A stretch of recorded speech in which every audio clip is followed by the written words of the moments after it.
Hello guys, welcome back to my channel Shatabdi's kitchen and blog. কেমন আছো তোমরা সবাই? আশা করি তোমরা সবাই খুব ভালো আছো। আজকে বানাবো মটর পনিরের একটা টেস্টি সবজি। তো মটর পনির আমি কিভাবে বানাচ্ছি, এই মটরগুলোকে আমি অলরেডি একটু বয়েল করে রেখেছি, জাস্ট একটা সিটি।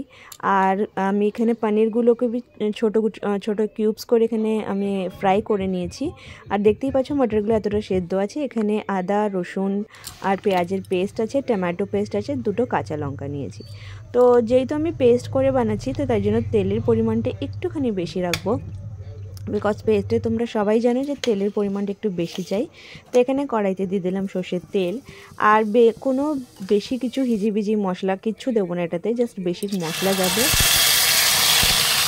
তো এখানে আমি আগে দিয়ে দিলাম জিরা ফোড়ন, আর তারপরে যে পেঁয়াজ, আদা, রসুনের পেস্টটা করে রেখেছিলাম, সেই পেস্টটা আমি এখানে দিয়ে দিলাম।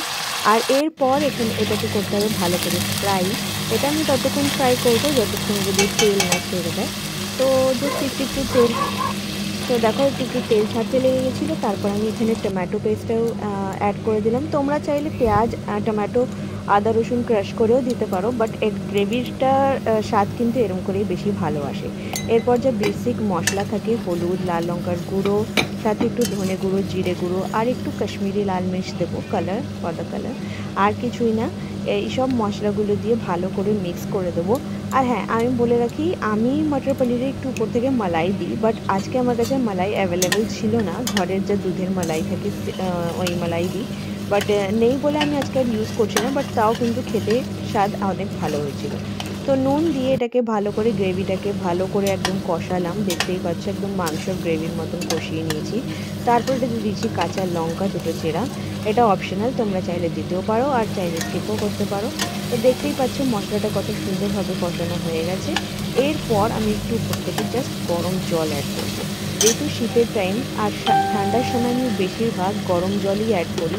মটরগুলো অ্যাড করার পর এটাকে ভালো করে নাড়িয়ে আমি যে কোনো তরকারিতে একটু গরম জল অ্যাড করি, তাতে সবজির ফ্লেভারটাও ভালো হয় আর খুব তাড়াতাড়িও হয়ে যায় সবজিটা।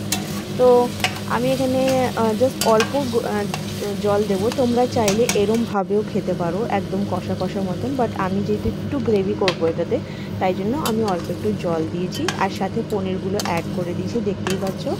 আর এগুলো দিয়ে জাস্ট সব কিছু সেদ্ধই আছে, পনিরও ফ্রাই আছে। আর একটুখানি জাস্ট 2-4 মিনিট এটাকে ঢেকে রেখে দেবো। আর ঢেকে তারপরে আমি উপর থেকে অল্প একটু ধনে পাতা দিয়ে এটাকে আমি সার্ভ করে দেবো। তো আমার রেসিপি একদম এখানে কমপ্লিট হয়ে গেছে, দেখতেই পাচ্ছ।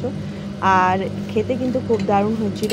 তোমরা চাইলে এটাতে অনেক কিছু অ্যাড করতে পারো, অনেক কিছু আবার মানে বাদও দিতে পারো যদি যেটা পছন্দ করো না। কেউ কেউ উপর থেকে গরম মশলা দিয়েও সার্ভ করে, বাট আমি ধনেপাতা দিয়েছি বলে গরম মশলাটা আজকে আর দিলাম না। তো আমার রেসিপি এখানে ডান হয়ে গেছে, আমি তোমাদেরকে দেখিয়ে দিচ্ছি এখন। তো আমি এখানে বাটিতে সার্ভ করে নিয়েছি। আর দেখো দেখতে কত ডিলিশিয়াস লাগছে, খালি দেখতে না, খেতেও কিন্তু খুব ভালো হয়েছিল।